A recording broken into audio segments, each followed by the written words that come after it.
हमारे नेताओं के बयान को तोड़ मरोड़ कर पेश कर रहे हैं विष्णुदेव साय। छत्तीसगढ़ के मुख्यमंत्री विष्णुदेव साय ने कहा कि कांग्रेस मुद्दा विहीन राजनीति कर रही है। उन्हें अपनी हार स्पष्ट रूप से दिख रही है, इसलिए वो हमारे नेताओं के बयान को तोड़ मरोड़ कर पेश कर रहे हैं। आज कांग्रेस में भगदड़ मची है, कांग्रेस के परिवार में बिखराव हो गया है। सिर्फ छत्तीसगढ़ ही नहीं, पूरे देश में कांग्रेस में बिखराव है। बहुत वायरल हो रहा है, उस पर आप क्या कहना चाहेंगे? देखिए, कांग्रेस मुद्दा विहीन हो गई है, उनको अपनी हार स्पष्ट दिख रही है, इसलिए मुद्दा से भटक गए हैं और मतलब हमारे बड़े नेताओं के बयान को तोड़ मरोड़ करके प्रस्तुत कर रहे हैं और कुछ भी बोल रहे हैं। कोई प्रधानमंत्री जी का सर फोड़ने की बात कर रहा है, तो कोई शराब दे रहा है कि मोदी जी मर जाएं। तो ये सब कोई बड़े लोगों के मुंह से शोभा देता है क्या? आज कांग्रेस में भगदड़ मच गई है, कांग्रेस के परिवार में बिखराव हो गया है। हमको लगता है कि छत्तीसगढ़ में ही ये पिछले 3-4 महीने में 25,000 से ज़्यादा कांग्रेसी कांग्रेस छोड़ के भारतीय जनता पार्टी प्रवेश कर चुके हैं। आज यहाँ भी करीब 1,000 लोग भारतीय जनता पार्टी प्रवेश किए हैं। तो इस तरह से सिर्फ छत्तीसगढ़ ही नहीं, पूरे देश में कांग्रेस पार्टी में भारी बिखराव हुआ। कांग्रेस ने भी अपनी ताकत झोंक दी है, पूरी कांग्रेस के बड़े बड़े नेता आ रहे हैं। इंदौर एयरपोर्ट को निशाना बनाने का ईमेल मिला, डीसीपी विनोद कुमार मीणा। इंदौर डीसीपी विनोद कुमार मीणा ने कहा, कल हमें एयरपोर्ट अथॉरिटी और सीआईएसएफ द्वारा सूचित किया गया था कि उन्हें एक अज्ञात स्रोत से इंदौर एयरपोर्ट को निशाना बनाने का ईमेल मिला। इसका संज्ञान लेते हुए एहतियात के तौर पर हमने सुरक्षा की अतिरिक्त व्यवस्था की है। ईमेल के सोर्स की जांच की जा रही है। प्रथम दृष्टया लगा रहा है कि यह एक सामान्य मैसेज था। हम इसकी गंभीरता से जांच कर रहे हैं। देखिए, कल हमको एयरपोर्ट अथॉरिटी द्वारा और सीआईएसएफ द्वारा सूचित किया गया था कि उनको एक अनआइडेंटिफाइड सोर्स से एक ईमेल रिसीव हुआ है, जिसमें ये बात कही गई है कि इंदौर जो एयरपोर्ट है उसको संभवतः उनके द्वारा निशाना बनाया जाएगा। इसका संज्ञान लेते हुए जो भी प्रिकॉशनरी ड्रिल्स होती हैं, जो भी सिक्योरिटी मेजर्स होते हैं सीआईएसएफ के द्वारा, वो लिए गए और उसके पश्चात थाना एरोडम इसके विरुद्ध 507 सेक्शन आईपीसी के अंदर इसके विरुद्ध कार्रवाई की गई। सर, अभी कुछ पता चल पाया है कि कहाँ से ये ईमेल आइडेंटिफाई या सर्वर आईपी एड्रेस वगैरह? देखिए, चूँकि हमारे पास ये जानकारी कल आई थी, तो हमने संबंधित कंपनी को ईमेल किया है इसके संबंध में जानकारी मंगाने के संबंध में कि ये ईमेल कहाँ से, इसका सोर्स ऑफ ओरिजिनेशन क्या है, कहाँ से ईमेल ओरिजिनेट हुआ। तो अभी फर्दर इन्वेस्टिगेशन के बाद हम इसको पिन पॉइंट कर पाएंगे। किसी संगठन का एड्रेस मिलेगा आईडी में? देखिए, ये जो मैसेज था ये प्रिलिमिनरी इन्वेस्टिगेशन के आधार पर ऐसा प्रतीत होता है कि ये एक जनरल मैसेज था rather than specific message Indore के लिए, क्योंकि ये मैसेज और देश के और भी एयरपोर्ट को ट्रांसमिट किया गया था ईमेल के माध्यम से। तो फिलहाल हम इसको अभी इन्वेस्टिगेट कर रहे हैं ताकि इस जो pin point source of origination है उसको पता लगाया जा सके। रक्षा मंत्री का भी ट्रांजिट विजिट? हाँ जी, अभी रक्षा मंत्री का ट्रांजिट विजिट था। तो देखिए, क्योंकि अभी इलेक्शन सीज़न है और एमसीसी भी लागू है, तो वीवीआईपीज़ के जो मूवमेंट है वो पूरे देश भर में चल रहे हैं। इसीलिए हमारे लिए ये और भी गंभीर हो जाता है, इसलिए हमने इसको पूरी गंभीरता के साथ लिया और विवेचना में भी हम जल्द ही पता कर पाएंगे कि ये पिन पॉइंट कहाँ से आया। देखिए, जो भी प्रिकॉशनरी मेजर्स होते हैं सिक्योरिटी के हिसाब से एयरपोर्ट को सबके सब दुरुस्त हैं। समय समय पे उनका ड्राई रन भी किया जाता है और समय समय पे चेकिंग भी की जाती है। तो एजेंसीज़ द्वारा और हमारे द्वारा जो भी सिक्योरिटी के मेजर्स होने चाहिए सब एकदम दुरुस्त है। हमने आरजेडी के विपरीत करीब 30 साल तक राजनीति की। रामा सिंह। बिहार के पटना में पूर्व आरजेडी नेता रामा सिंह ने आरजेडी से अपने इस्तीफे देने पर कहा, आरजेडी की नीतियों से आहत होकर बहुत कम समय में मुझे वहां से इस्तीफा देना पड़ा। हमने आरजेडी के विपरीत करीब 30 साल तक राजनीति की। हमने मूल्यों पर आधारित राजनीति की है, उससे समझौता हमने कभी नहीं किया। कम समय में ही हमें महसूस हुआ कि जहां विचारों में संकीर्णता आ जाए वह किसी भी जनप्रतिनिधि राज्य, राष्ट्र और समाज के लिए उचित नहीं है। देखिए, राष्ट्रीय जनता दल के नीतियों से आहत होकर के बहुत कम समय में ही हमको वहां से इस्तीफा देना पड़ा। हम लोग राष्ट्रीय जनता दल के विपरीत 30 वर्षों तक राजनीति किया। एमएलए भी रहे, कई बार सांसद भी रहे, लेकिन हम लोगों ने देखा था कि एक नौजवान है, नया चेहरा है, बिहार के विकास की संभावना जो है दिख रही थी। लेकिन जाने के बाद कम समय में ही यह हमको एहसास हुआ। हमेशा हम लोग मूल्यों पर आधारित राजनीति की है, उसे समझौता करके हमारा 35-40 वर्षों का राजनीतिक जीवन है, हमने कभी नहीं किया है।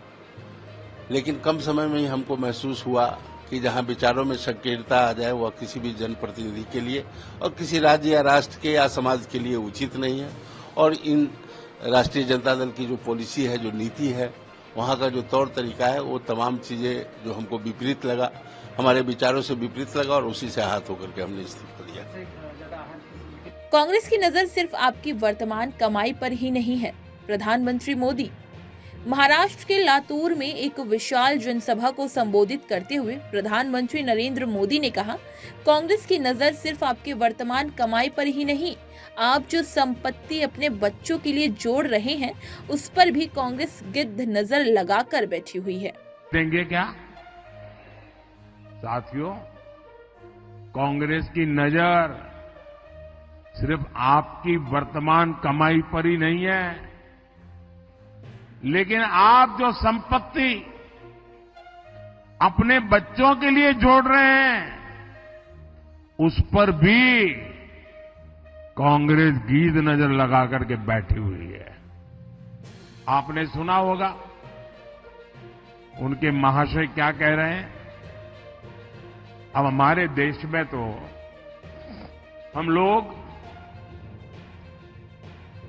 खुद मेहनत करते हैं, भोग नहीं करते हैं, जरूरत से ही जिंदगी पूरी करते हैं और पाई पाई बचाते रहते हैं, हमारे स्वभाव में है।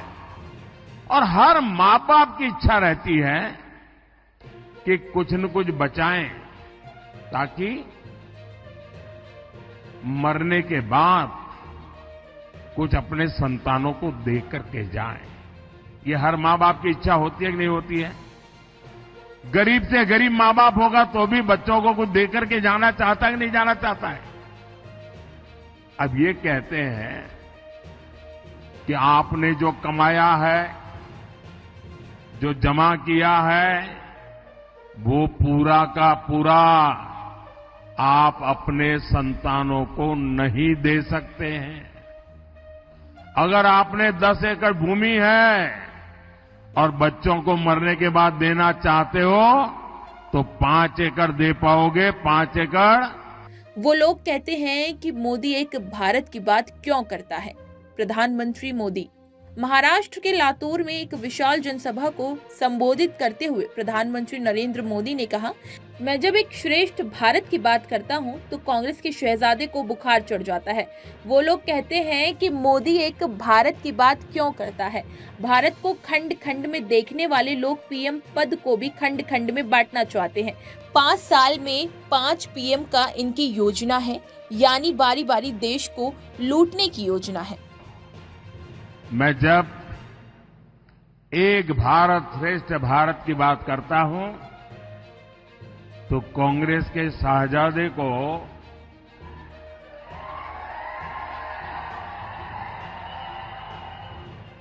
बुखार चढ़ जाता है। कहते हैं कि मोदी एक भारत की बात क्यों करता है। भारत को खंड खंड में देखने वाले लोग प्रधानमंत्री पद को भी खंड खंड में बांटना चाहते हैं। 5 साल में 5 पीएम का इनका प्लान, यानी बारी बारी देश को लूटने की योजना।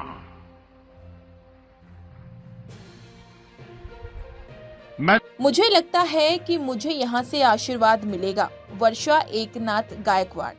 मुंबई कांग्रेस अध्यक्ष और मुंबई उत्तर मध्य निर्वाचन क्षेत्र से कांग्रेस उम्मीदवार वर्षा एकनाथ गायकवाड़ ने कहा कि मैं लोगों का धन्यवाद करना चाहूंगी। जिस तरह से मुझे आशीर्वाद मिल रहा है उससे मैं बहुत खुश हूँ। मेरे पिताजी ने यहाँ बहुत काम किया है तो मुझे लगता है कि मुझे यहाँ से आशीर्वाद मिलेगा। बहुत खुशी है, मैं बहुत खुश हूँ कि जिस तरह से मुझे सभी ने आशीर्वाद दिया। करने वाला वीडियो हो रहा है जैसे आप थोड़ा इमोशनल नजर आ रहे हैं, क्या कहेंगे? मेरे पिताजी ने इस मतदार संघ में काम किया है और उनका बहुत इतिहास रहा है, तो मैं समझती हूँ कि मुझे मिलेगा। जनता का अटूट विश्वास और उनके नेतृत्व में ही देश आगे बढ़े। जेपी नड्डा।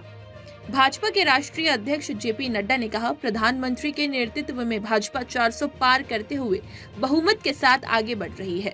प्रधानमंत्री मोदी ने जिस तरीके से 10 साल में देश को नेतृत्व दिया, उससे जनता का अटूट विश्वास और उनके ही नेतृत्व में देश आगे बढ़े, ऐसा लोगों ने मन बना लिया है और यह हमें प्रथम 2 चरण में साफ देखने को मिला है। इससे विपक्ष की हताशा बढ़ी है और वो डीप डिप्रेशन में चले गए हैं और इस कारण से वो इस तरह की राजनीति कर रहे हैं।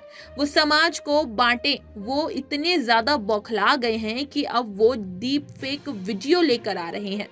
गृह मंत्री अमित शाह का जो वीडियो था, वो वीडियो स्पष्ट रूप में बता रहा है कि SC, ST, OBC के हितों की हमेशा रक्षा की गई है और हमेशा रक्षा की जाएगी, लेकिन उन्होंने उसका फेक वीडियो बनाकर समाज में भ्रांति फैलाने की बात की। देखिए, सबसे पहली बात तो यह है कि भारतीय जनता पार्टी आदरणीय प्रधानमंत्री मोदी जी के नेतृत्व में 400 पार करते हुए कंफर्टेबल मेजॉरिटी के साथ भारतीय जनता पार्टी आगे बढ़ रही है। एनडीए आगे बढ़ रहा है, यानी 400 प्लस एनडीए का। और यह स्पष्ट इसलिए है क्योंकि प्रधानमंत्री मोदी जी ने जिस तरीके से 10 साल में देश को नेतृत्व दिया, उससे जनता का अटूट विश्वास और अटूट विश्वास के साथ साथ एक तरीके से समर्थन और उनके ही नेतृत्व में देश आगे बढ़े, ऐसा मन बना लिया है लोगों ने। और यह हमको प्रथम 2 चरण में साफ देखने को मिला है और इससे विपक्ष की हताशा बढ़ी है। और विपक्ष की हताशा बढ़ने के बाद उनका जो हमेशा फूट डालो, राज करो, लोगों को गुमराह करो, इस राजनीति को उन्होंने स्थापित करते हुए आगे बढ़ने का काम पकड़ लिया है। अब वो बहुत ही डीप डिप्रेशन में चले गए और इस कारण से वो इस तरह की राजनीति कर रहे हैं। एक विकसित भारत बनाने के लिए संकल्पित हूँ, बांसुरी स्वराज। नई दिल्ली लोकसभा क्षेत्र से भाजपा उम्मीदवार बांसुरी स्वराज ने कहा, आज मैंने नामांकन भरा है।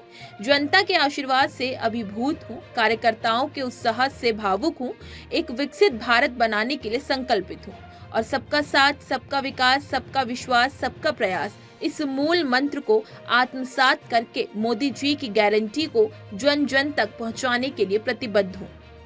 जी, आज आदरणीय मंत्री श्री हरदीप सिंह पुरी जी के आशीर्वाद से, हमारे यशस्वी प्रदेश अध्यक्ष श्री वीरेंद्र सचदेवा जी के सानिध्य से और ओपी धनखड़ जी के साथ, बड़ी बहन अलका गुर्जर जी के साथ और वरिष्ठ प्रदेश नेतृत्व के सानिध्य में आज मैंने नामांकन भरा है।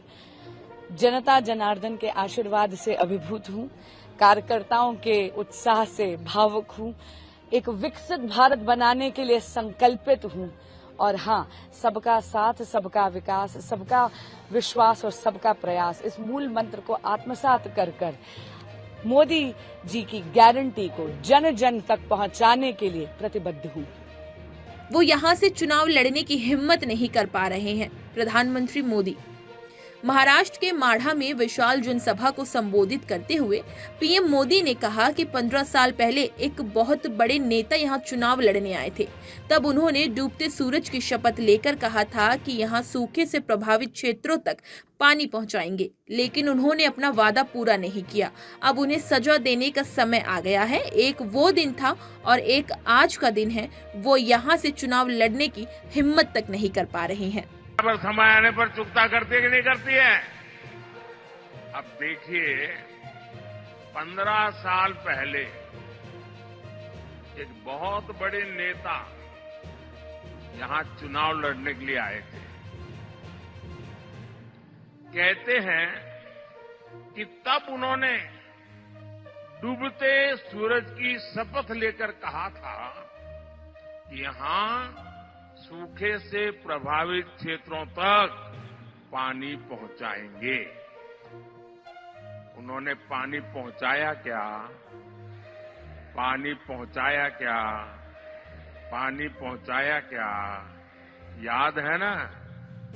याद है ना? अब उनको सजा देने का समय आ गया है।